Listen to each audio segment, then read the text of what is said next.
going into a cattle call. He had seen what I did in class and requested to see me, and it was nice to go in there knowing that he wanted to see me. But once I got in, I think I just kind of let it all hang out. Did you read a particular scene, or just? I read lots of scenes. The first scene I read was the opening thing, consider outer space and all that. And, you know, I just kind of handed up for him, and he liked it. The scene, of course, where you project your life, you know, that this girl doesn't help you and tutor you in English, and you project, you know, your whole life.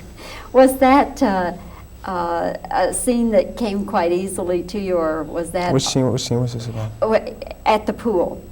Mm-hmm, yeah. You know, and where you're projecting, you know, your how your life is going to fall apart if she doesn't tutor you. Yeah, that was a fun scene. It was kind of hard because she had to do all the swimming. It was done all in one take, so you know it was a difficult scene to do, just because, you know, the timing had to be just perfect. And you always planned to fall in the pool at the end? Yeah, that was scripted. A lot of it was written so beautifully that we would never dream of touching it. That scene, for instance, and a lot of the time there was room and space for improvisation. So, and Rob's real good at knowing when to let someone improvise and when not to, and how to control it, because it can get carried away and then it gets sloppy. But he's really good at that. Let's talk about these two films that haven't come out yet, Natty Gann and Better Off Dead. Now, what kind of person are you in Natty Gann, and what is Natty Gann anyway? Natty Gann is a person. That's what the film is about. I have a lead role, but I'm only about 30–40% of the film. And it's a serious part. I play a guy named Harry Slade, who is very isolated and bitter and alone.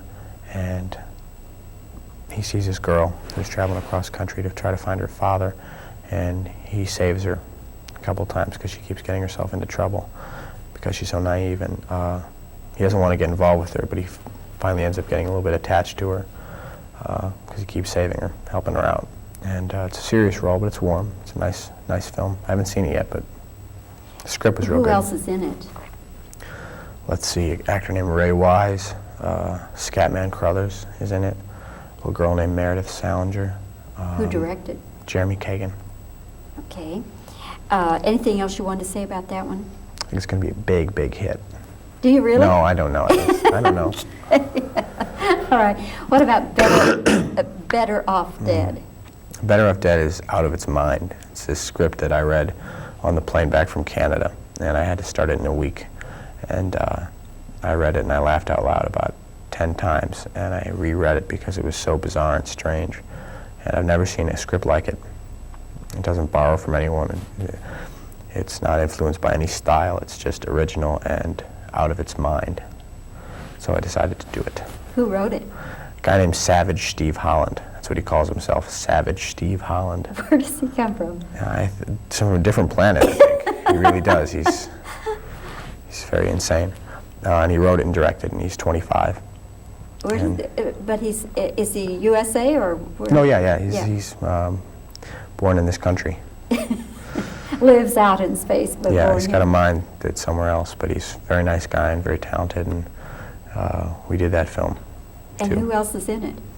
David Ogden Stiers plays my father, who was on MASH, and Kim Darby, and Diane Franklin, and Curtis Armstrong, who was in Risky Business, and let's see who else. A lot of people, but those are the main.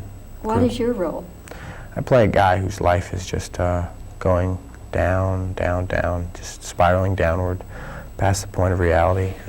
It's really big, broad, farcical, and it's really just made to be an entertaining film, to make you laugh.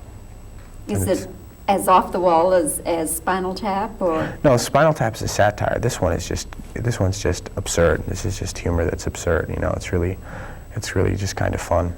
Spinal Tap is right on the dime satire. This one is, if I had to say it was a cross between something, I would say early Woody Allen and Neighbors with Aykroyd and Belushi. You know, absurd and bizarre. Little Buckaroo Banzai thrown in? I don't know. I didn't see that one. Oh, you didn't? Mm-mm. Oh, that's. Is that a good flick? Yeah, I loved it because it is so totally. Now you talk about bizarre. You should see John Lithgow in that. You would not believe. Oh, he's a great actor. You would not believe John Lithgow in that. He plays an Italian madman, I hear. Yeah, he plays a dual role, but the Yeah. Italian madman is not to be believed. Yeah. That's what I heard. Okay. All right, John. Well, anything else that you particularly want to have a chance to say about The Sure Thing? I think it's going to be a big, big hit. Fabulous film. I don't know. I think it's a good movie, and I think it's intelligent, and I hope people like it. So far, they have. Do you think, John, that this could be, something extra special for your career? I think so. I think it's just a great role. I think what I did was I got the opportunity to do a really terrific role for a guy to do. So I'm real happy about that. And you do it well. I Thank you. really enjoyed it. Thank you. I did indeed. Thank you, John. Enjoyed talking My with pleasure. you. Okay, just. And so it was risky, but I think, why not take a risk? Yeah. Because I really thought there was some ingenious stuff in the script, and there were some things I didn't like, but I went and I talked to him, and he was open to negotiate about it. Yeah. About 4 or 5 scenes, which I thought were in bad taste. Things he wanted you to do. Well, things that he had written, and he was very, it's hard for him to separate himself just from... Okay. Just go ahead and talk. It won't matter if we're not recording your sound. Yeah.